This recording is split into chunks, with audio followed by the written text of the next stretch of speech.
سلام. برای اینکه جایزه 3 میلیونی تبسوا رو دریافت کنید میایید توی قسمت تسک ها، این قسمت رو میزنید.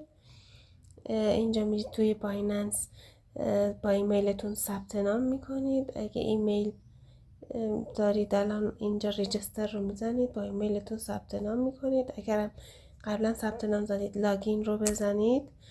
اینجا براتون یک کلمه گو میاد، تو گو رو میزنید دون میشه و اینجا کامپلت KYC رو میزنید. اینجا گو رو میزنید، ثبت میکنیم تا بیاد.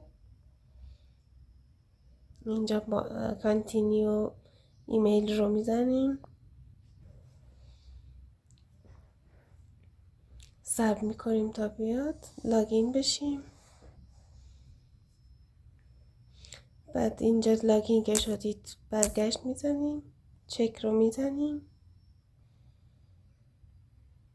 بعد از اینکه این ثانیه به آخر رسید کلمه دون رو یه بار دیگه گو رو میزنیم، چک رو میزنیم، دون میشه برامون. اینجا یه رمز میذاریم یا آیدی میذاریم، مثلا 1 2 3 4 5 6 7 8 9 10.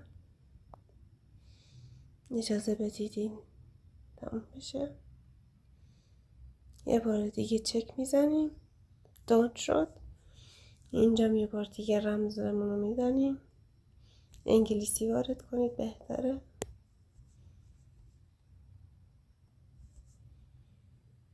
سابمیت رو میزنیم، فینیش میشن و تمام. 3 میلیون رو من گرفتم.